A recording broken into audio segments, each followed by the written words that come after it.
네, 오늘의 정치권 소식 장성철 공론센터 소장 그리고 김성환 시사평론가 두 분과 함께 짚어보겠습니다. 안녕하세요. 안녕하십니까. 네, 어서 오세요. 자, 어젯밤 발표된 민주당 경선 결과 비명계 현역 의원이 줄줄이 탈락을 했죠. 자, 그동안 그 임종석 전 실장 당 잔류 결정으로 조금 당내 분위기가 달라지는가 했는데 다시 이른바 비명 행사 논란에 불이 붙는 그런 모습인데요. 이재명 대표는 당원과 국민이 당당히 권리 행사한 거다 이렇게 밝혔습니다만 전반적인 좀 이런 풍경 어떻게 보셨습니까? 민주당이 지역구 경선에서는요, 대략 일반 국민 50%, 당원 50% 이렇게 해서 후보를 선출하게 됩니다. 그렇게 공식적인 조사 결과를만 놓고 보면은 이재명 당대표의 말이 맞아요. 근데 하지만은 참 희한하게 이재명 당대표에게 각을 세웠던 비명계 의원들이 좀 상당히 많이 낙천됐다. 그렇게 볼 수밖에 없거든요. 그렇다면 이것이 그냥 일반 국민 대다수의 생각이 이번 경선에 반영된 것이냐라고 좀 비판해 볼 수 있는 부분이 있을 것 같고요. 일단은 민주당에서 제대로 해답을 내놓지 못하는 게 저번에 어떠한 A라는 여론조사 기관이 민주당 경선에 여론조사를 한다라는 것에 대해서 이게 어떻게 들어간 건지 이것에 대해서 명확하게 지금 해명을 못하고 있어요. 그렇게 함으로써 어떤 여론조사에 있어서 좀 공정하고 객관적이지 않는 부분이 있는 것이 아니냐.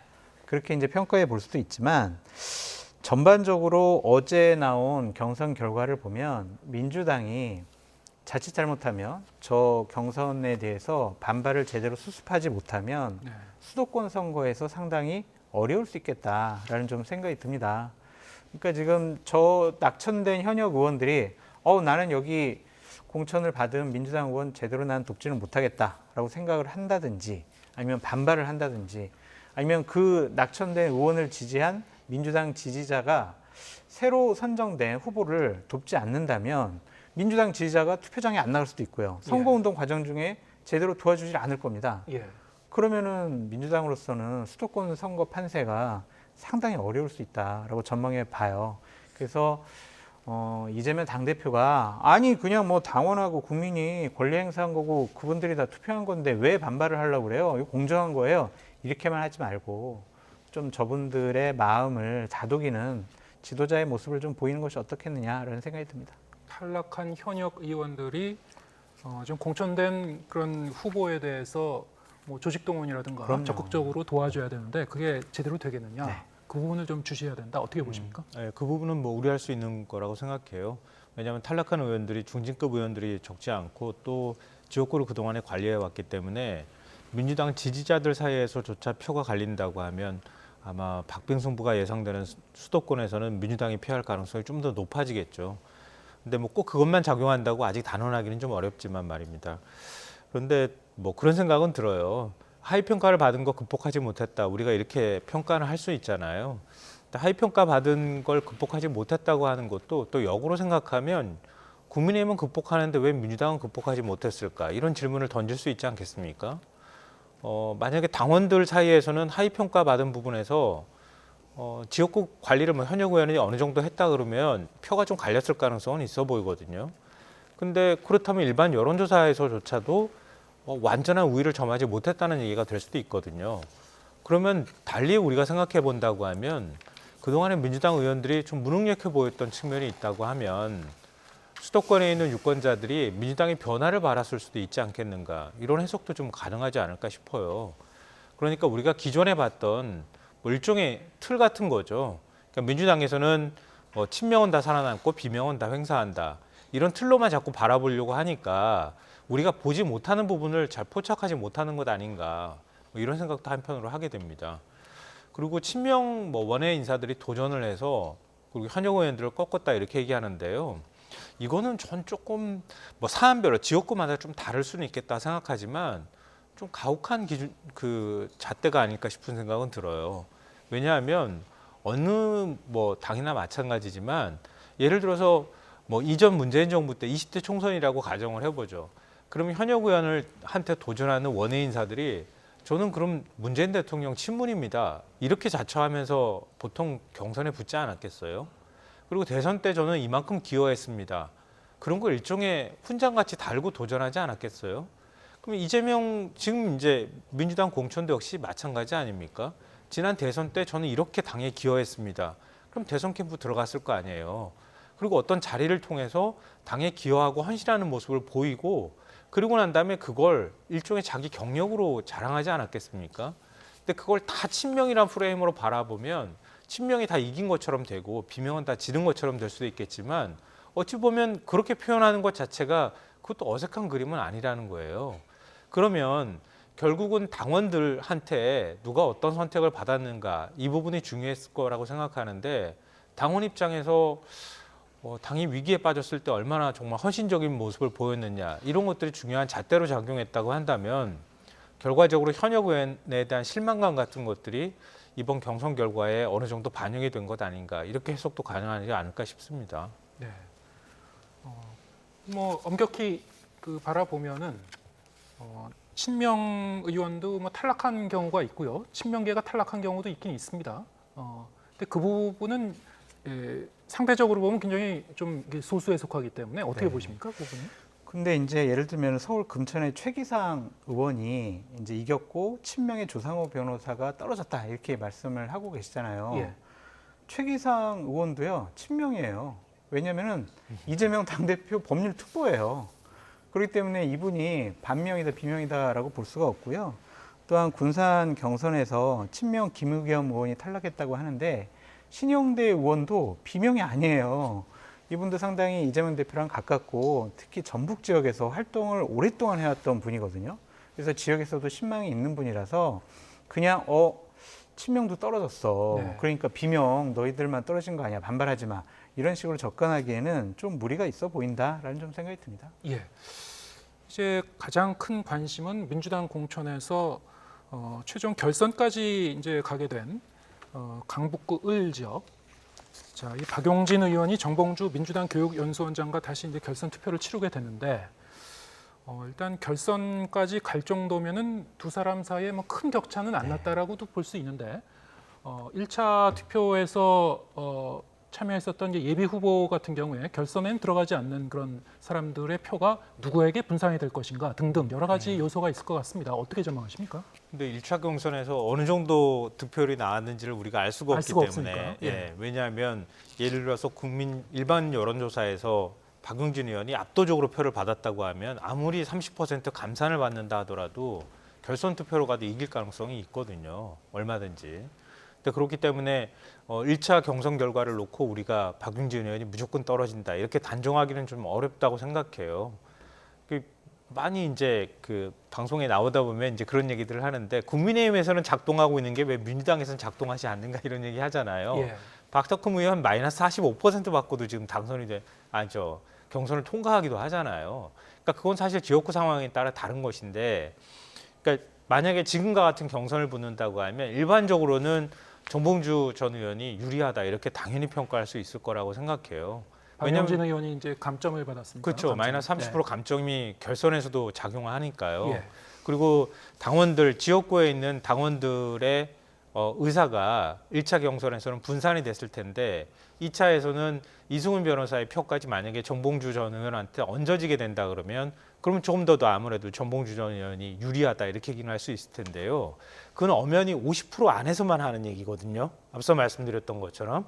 그럼 나머지 50%에 관한 일반 국민이 거기에 대해서도 확실하게 한쪽으로 몰아주는 현상이 나타난다고 하면 진짜 살아 돌아올 가능성도 있는 거죠. 박용진 의원이. 예. 그러니까 아직까지는 단정하기는 좀 어렵다고 봐요. 그러니까 뭐 일반론적으로 얘기하자면 뭐 그냥 다 얘기할 수 있는 거지만 실제 결과는 뚜껑 열어봐야 알지 않을까 싶습니다. 일요일, 월요일 경선을 하고 결과가 발표될 텐데 네. 어떤 결과가 나오냐에 따라서 당내 분위기도 확 달라질 수는 있을 것 같습니다. 어떻게 보십니까? 계산을 해보면요. 네. 박용진 의원이 59%를 얻고 예. 정봉주 의원이 41%를 얻어야 박용진 의원이 이겨요. 근데 박용진 의원이 58% 얻으면은 30% 감점 때문에 지게 되는 거예요. 그러니까 몇 퍼센트 이상 얻어야지 이긴다고요? 59% 정도. 59%, 예, 적어도 60% 이상은 받아야. 예. 그러니까 이게 과연 가능할 것이냐라는 예. 좀 생각이 들고 뭐 이전에 여러 군데서 여론조사를 했는데 이 정도 20% 정도의 격차는 안 나더라고요. 정봉주 의원과 박용진 의원이. 그리고 어제 발표된 여러 가지 경선 결과를 보면 박용진 의원이 30% 감점을 받고 이기기는 현실적으로 좀 힘들지 않을까 그런 전망을 좀 해봅니다. 네. 자, 그런가 하면은 민주당 그 공천 과정에서 탈당을 결정한 서른 의원, 홍영표 의원도 오늘 발표를 했습니다만 이낙연 대표의 새로운 미래측과 이른바 민주연대 결성을 선언을 했습니다. 일단 두 의원이 새로운 미래에 합류를 하고 네. 당명을 바꿀지 안 바꿀지는 이제 며칠 내에 조만간 이제 결정해서 발표할 것 같은데요. 일단 뭐 총선 국면에서 어떤 파급력이 있을지 어떻게 보십니까? 근데 뭐 의원들이 몇 명 더 더해진다고 해서 파급력이 더 커진다 이렇게 보기에는 기대감이 너무 낮다 뭐 이런 생각은 들고요. 뭐 여러 가지 이제 선거를 치르는 데 있어서 정당 보조금을 받거나 뭐 선거 보조금을 받거나 뭐 이런 이제 앞으로 선거 보조금을 받겠죠. 그러면 그런 데 있어서는 앞으로 이제 한두 명 정도 더 의원이 들어온다고 하면 유리한 위치는 점할 수 있겠지만 지금과 같은 모양으로는 글쎄요. 이 정도 지지율 나오는 상황에서는 어느 정도 국민들한테 그 지지를 받을 수 있을까, 표를 받을 수 있을까 여기에 대해서는 좀 의문이고요. 다만 이제 뭐 서른 의원이나 홍영표 의원 같은 경우에 뭐 어떤 이름으로 민주연대 이름으로 나가든 아니든 간에 만약에 출마를 한다. 그러면은 민주당 의원이 떨어지는 데 굉장히 큰 기여를 할 수 있겠죠. 네. 그러니까 어쨌든 민주당 지지자들 표는 갈릴 거거든요. 그러면 상대적으로 국민의힘 그 후보자가 유리한 상황이 벌어질 수는 있겠죠. 근데 본인들이 바라는 바가 과연 그것일까? 이건 나중에 봐야 되지 않을까 싶어요. 근데 어찌됐든 뭐 완주를 하려고 하겠죠. 그렇게 보면. 그러면 민주당 의석이 한 석 빼앗기는 효과, 그러니까 각 지역구별로 몇 석이 빼앗기는 효과로 나타날 가능성도 있다고 봅니다.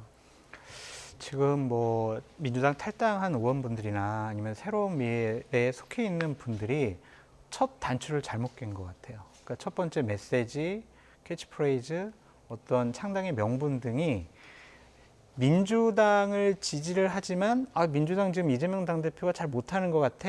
그분들의 마음을 끌어와야 되는데 저분들이 지금 캐치프레이즈로 계속 내세우는 게 뭐냐면 진짜 민주당을 만들겠습니다 이거거든요. 네. 근데 민주당 지지자들은 지금 윤석열 정권에 화가 나 있는 거죠. 윤석열 정권 심판하고 한동훈 비대위원장 혼내줘야 되는데 지금 이재명 혼내준다고 그러고 민주당을 진짜로 만든다고 하니까 이 민주당 지지자들이 저분들에게 힘을 실어줄 수가 없는 거예요. 보다 더 선명성 있게 자 우리가 제대로 윤석열 정권과 싸우겠습니다 라고 했으면은 민주당의 지지자분들도 이재명 당대표 좀 잘 못 싸우는 것 같은데 그러면 새로운 미래에 기대를 걸어볼까? 이렇게 해서 지지층이 좀 옮겨가는데 지금 그 지지층들은 조국 혁신당에서 다 가져간 것 같아요. 네. 우리가 정말 제대로 막 윤석열 정권과 싸우겠습니다. 윤석열 정권 막 끌어내리겠습니다. 이렇게 민주당을 강하게 지지하는 분들의 감정을 지금 흥분시키는 쪽이 조국 혁신당이란 말이에요. 그러니까 양쪽이 껴가지고 새로운 미래가 길을 잃어버렸다. 그렇게 말씀을 드려요. 그래서 몇 분들이 더 탈당을 해서 새로운 미래랑 힘을 합쳐서 민주연대를 해서 민주당을 대신하는 것으로 우리가 인정을 받겠다라고 하는 게 쉬워 보이지는 않습니다. 예, 알겠습니다. 자, 이번엔 국민의힘 공천 얘기도 좀 해보겠습니다. 국민의힘 공천도 이제 마무리 국면으로 들어가면서 네. 탈락한 현역 의원들 잇따라 반발하는 사례들이 나오고 있습니다. 이제 막판 진통으로 이게 좀 이어지는 건지 좀 이게 주목이 되는 그런 부분인데 특히 이 박근혜 전 대통령의 복심이라고 하는 유영하 변호사 단수 이 공천이 되면서 그 지역에서 컷오프된 홍석준 의원 같은 경우에는 이의 신청을 했습니다. 공관위원장도 조금 정무적 판단이 들어간 부분이 있다라고 얘기는 했습니다만 자, 이 부분은 어떻게 보셨습니까? 또 그동안에 민주당이 시스템 공천은 아니다 사천이라고 계속 뭐 한동훈 비대위원장뿐만 아니라 뭐 원내대표 사무총장까지 다 나서서 비판하지 않았습니까? 근데 오늘 장동훈 사무총장이 이렇게 얘기하더라고요. 지금 뭐 여러 가지 지역구에서 반발하고 뭐 유영하 변호사 뭐 그 전략 공천한 부분에 대해서도 그렇고 그리고 유경준 의원 컷오프 두고도 지금 논란이 많잖아요. 거기에 대해서 기계적으로 계산기 공천을 하면 공관위가 필요가 없지 않겠느냐 이렇게 또 얘기해요. 그러니까 어제 말 다르고 오늘 말 다르고 이런 얘기를 하고 있는 건데요. 결국 정무적 판단을 집어넣었다는 얘기가 되는 거잖아요. 그러니까 부정할 수 없는 사실인 거고요. 그리고 정무적 판단을 집어넣은 거는 공천 전반에 관해서 집어넣은 거나 마찬가지죠. 이른바 쌍특검법 국회 본회의 표결 이전에는 왜 현역의 컷오프가 한 명도 없었을까? 그 다음부터 왜 이렇게 컷오프가 나올까? 이건 달리 뭐 설명할 방법이 없는 것 같고요. 그러니까 영부인 한 명을 위해서 국민의힘이 공천한 셈이 돼버렸는데 그게 그동안에 많이 민주당이 시끄러우는 바람에 가려졌다고 생각하고요. 유영하 변호사 얘기도 계속 나오잖아요. 뭐 탄핵의 강 얘기하니까 조국의 강 얘기가 또 나오고 그러더라고요. 근데 조국의 강 뭐 비판하는 분들도 적지 않을 텐데요. 그건 아까 뭐 말씀하셨고 좀 이따 또 여론조사 얘기할 때 또 나올 얘기겠지만 그러니까 그거는 건넜다 안 건넜다의 문제가 아니고 저도 비판적으로 얘기했던 사람이지만 왜 국민들은 조국의 강을 건너는 게 현재로서 중요하지 않다고 생각하는 분들이 국민들 가운데 적지 않을까? 왜 그런 인식을 하게 됐을까? 그럼 결국은 윤석열 정권에 관한 문제다. 이렇게 저는 생각해요. 근데 탄핵의 강의 문제는 좀 다르다고 봐요. 왜냐하면 이거는 법적으로 이미 다 완결된 상태가 돼 있는 거거든요. 그리고 국민들이 탄핵에 그만큼 10명 중에 8명 이상이 동의했던 거고요. 그것 때문에 정권이 다 바뀌기도 했습니다. 근데 결국 보수층 표를 잡겠다고 해서 자신이 구속시킨 전직 대통령을 찾아가서 구애하듯이 현직 대통령이 만나고 결국은 그 호위무사라고 불렸던 사람을 전략공천을 한 거 아닙니까? 그럼 대통령 뜻이 공천에 반영이 됐다는 얘기가 되는 거잖아요. 그럼 부인할 수 없는 사실이라고 봐요. 그러니까 그걸 왜 또 시스템 공천이라고 얘기합니까? 이렇게 반론이 들어갔을 때 그럼 국민의힘이 뭐라고 반박하겠느냐.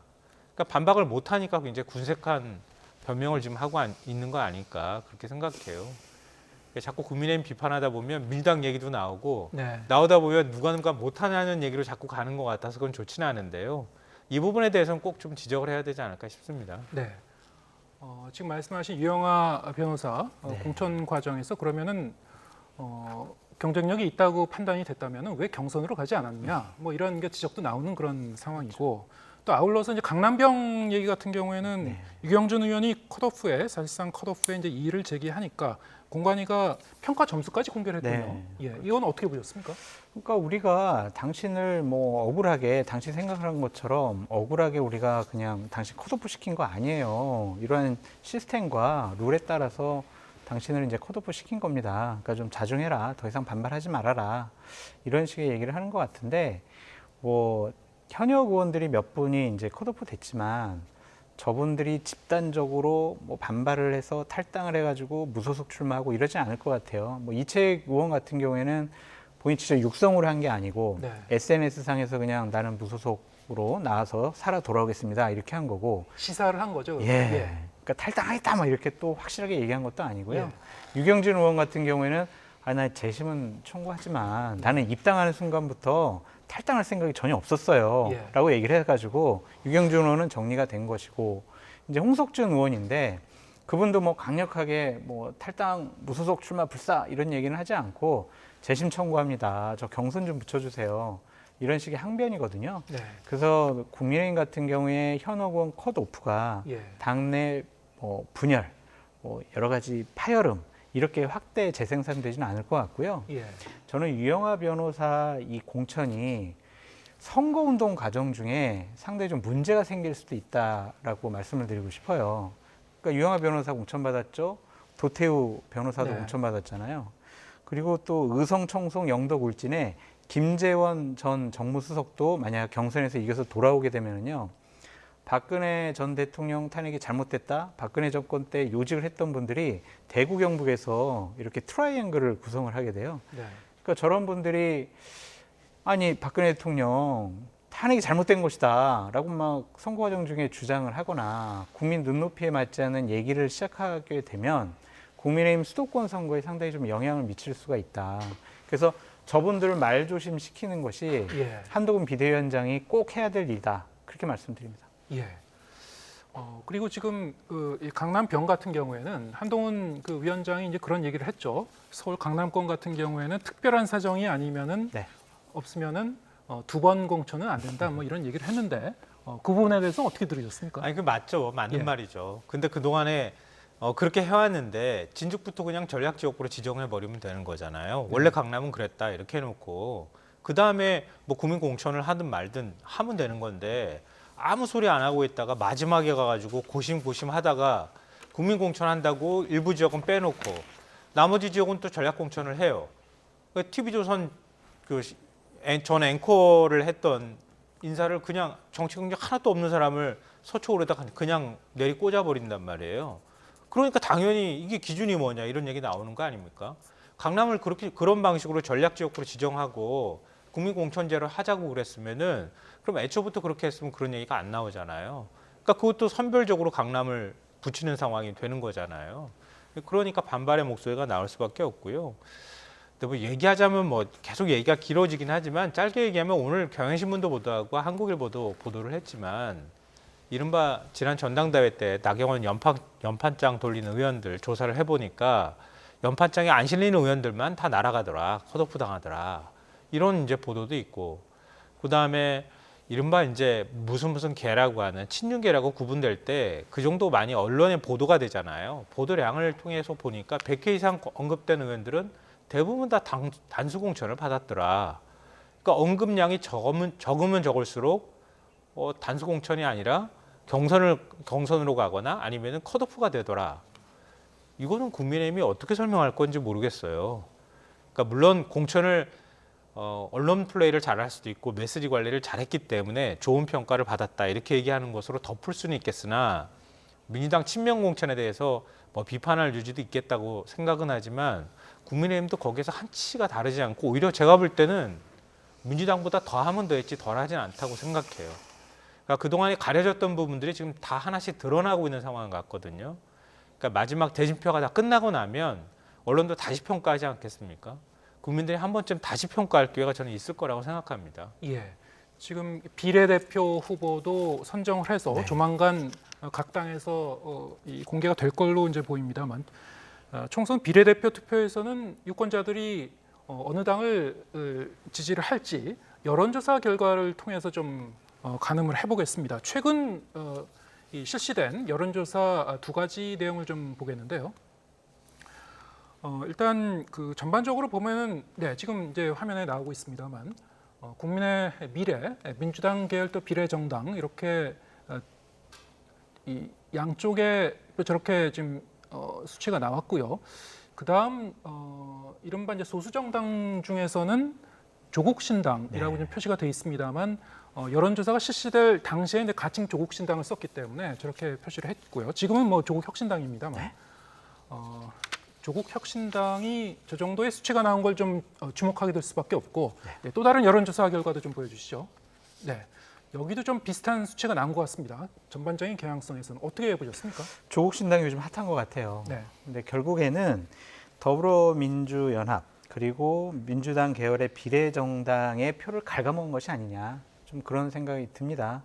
그래서 조국신당 같은 경우에는 아까도 잠깐 언급드렸듯이 윤석열 정권과 잘 싸울 것 같거든요. 네. 또 그렇게 사람들을 흥분시키는 국민들을 흥분시키는 메시지도 내고 그렇게 좀 윤석열 정권에 당한 윤석열 검찰총장에 당한 분들도 인재로 영입을 해가지고 진지를 구축을 하고 있어요. 네. 그러니까 강한 민주당을 지지하는 분들께서는 조국신당이 훨씬 더 잘 싸울 것 같네. 내 비례는 조국신당에 한 표 줘야 되겠다. 그렇게 생각을 하는 것 같아요. 왜냐하면 민주당이 추진하고 있는 비례연합정당 같은 경우에는 이거 우리가 원하지 않는 사람도 여기가 들어갈 수가 있고 우리가 잘 모르는 사람도 있는데 우리가 꼭 여기를 뭐 찍어줘야 되나? 그런 생각을 갖고 있을 겁니다. 그래서 조국혁신당 같은 경우에 현재 뭐 14%, 15% 나오는 현상을 지금 보고 있지만 뭐 선거날 가면은 그래도 좀 떨어지겠지만 이전에 우리가 2020년도에 열린 민주당 같은 경우에는 처음에도 10% 이상 나왔다가 나중에는 5.42% 받았거든요. 예. 그렇게까지는 떨어지지 않을 것 같고요. 보다 선명성 있는 투쟁의 메시지를 낸다면 10% 내외의 두 자리 숫자의 어떠한 비례정당 득표도 기록할 수 있는 가능성이 높아 보인다. 그렇게 전망해 볼 수밖에 없습니다. 예, 어떻게 보십니까? 이게 두 조사잖아요. 네. 두 조사 원데이터를 저 오늘 계속 들여다봤거든요. 보니까 일단 민주당에서 옮겨간 거 틀림이 없고요. 옮겨갔는데 얼마나 옮겨갔을까 이건 뭐 가늠하기엔 쉽지는 않은 상황인데요. 근데 그러면은 민주당만 옮겨갔는가?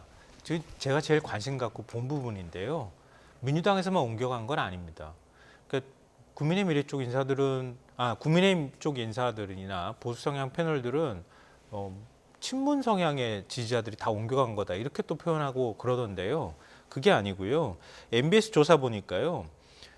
조국신당 지지율이요. 진보에서 10이 나오고 중도에서 9 그리고 보수에서 2가 나와요. 네.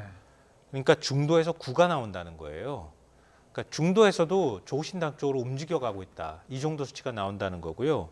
YTN 조사를 보면은 중도에서 조국신당은 18이 나옵니다. 물론 이제 비례투표, 위성정당 투표를 하는 그 질문 항목에 이 정도가 나온다는 말씀 드리는 건데요.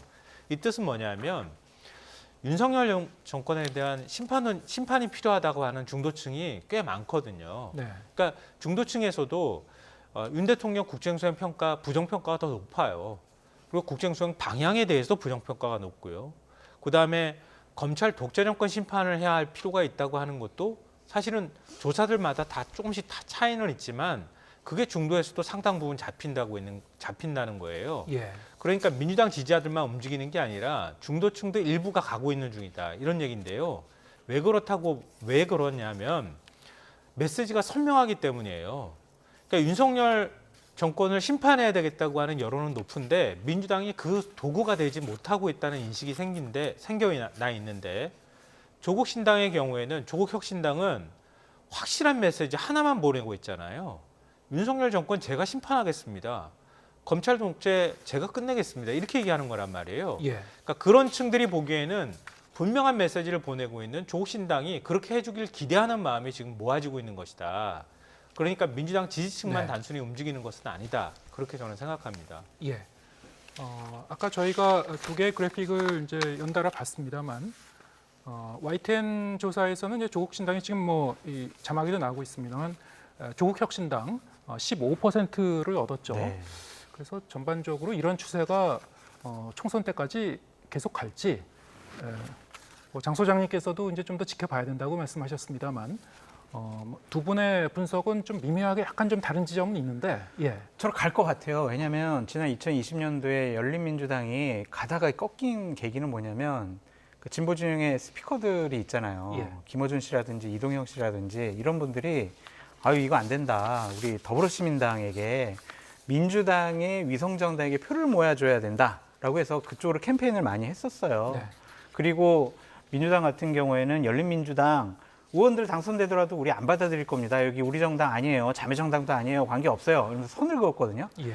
근데 지금 민주당은 조국 혁신당과 선거 연합을 하겠다라는 얘기까지 하고 있고 지금 김어준 씨나 이동영 씨 같은 이런 분들은 여기 조국 혁신당 밀어줘야 된다고 지금 캠페인을 하고 있기 때문에 지금 그때와는 좀 다른 상황이다. 그래서 자칫 우리가 한 자리 숫자 나올까 막 이렇게 예측을 했지만 두 자리 숫자 나올 가능성도 높아 보인다라고 말씀드립니다. 예. 근데 이재명 대표는 그런 메시지를 낸 적이 없고요. 그 적당한 거리를 둔 거예요. 아닙니다. 그러니까 그 윤석열 정권 심판하는 데 있어서 함께 할 수 있지만 네. 두 당이 연대를 하는 부분에 대해서는 언급을 하지는 않았어요. 분명하게. 두 분이 비공개 회의를 끝나고 나서 대변인이 나와서 우리는 선거 연합 연대를 합니다라고 본인들이 브리핑을 했어요. 그러니까 윤석열 정권 심판하는 데 있어서는 함께 하는 거지만 예를 들어서 비례는 조국혁신당에 찍어주고 지역구는 우리한테 찍어주십시오. 이런 연대를 하는 건 터무니없고 말도 안 되는 거예요. 아니 자기네들이 그렇게 대변인이 브리핑을 했다니까요. 아니 그러니까 그거는 메시지를 네. 잘 뜯어보시면 아시겠지만 심판에는 함께하는 거지만 이게 당대당으로 뭔가 연대한다는 메시지까지는 안 갔다는 말씀을 드리는 거고요. 민주당은 그러니까 조국 혁신당이 좀 지지율 조금 떨어질 수 있다고 봐요. 근데 아까 제가 말씀드렸던 것처럼 중도나 이런 쪽에서 바라보는 메시지나 이런 것들 그런 거는 이거는 민주당을 지지하느냐 안 지지하느냐의 문제는 아닐 것 같고요. 어찌됐든 민주당은 조국 혁신당을 신경 쓰지 말고 자기 혼자 독주해야 해요. 왜냐하면 어차피 비례 준연동형 내놨잖아요. 민주당은 사실은 가져갈 의석이 많아봐야 10석도 안 돼요. 제가 볼 때는. 그러면 나머지 비례 의석에서 가져가는 거는 조국 혁신당이 얼마를 가져가든 신경 쓰지 말고 민주당은 지역구에서 승부를 해야 되는 거란 말이에요. 근데 민주당이 지금과 같이 실망감을 줘서 결국 진보층도 일정하게 빠져나가고 민주당 지지층도 조국 혁신당으로 빠져나가 버리면 아예 투표를 안 하는 일이 벌어질 수 있어요. 그러니까 민주당은 그러니까 캠페인을 할 때 조국 혁신당은 혁신당 데리고 가고 민주당 위성정당 만드는 거 선거연합에다가 적극적으로 투표해달라고 그렇게 호소해야 하고, 그리고 민주당 지역구에서 최대한 국민들의 지지를 모아내는 작업들을 하지 않으면 나중에 가서 오히려 마이너스가 될 수 있다, 이렇게 생각합니다. 예, 알겠습니다. 이 밖에도 이준석 대표가 이끄는 이제 개혁신당 같은 경우에도 경기 남부에서 지역구 출마의 이 후보들을 이제 연달아 내고 본인도 이제 경기 남부 쪽에 이제 출마를 하기로 했는데 어느 정도 이제 주목도를 높여갈지 오늘 대담에선 시간이 다 돼가서요. 네. 예, 지금 그 부분에 대해서 얘기를 못 할 것 같은데 함께 아울러서 다음번에 모실 때는 이제 그 부분까지 포함해서 얘기해 보도록 하겠습니다. 오늘 말씀 여기까지 듣겠습니다.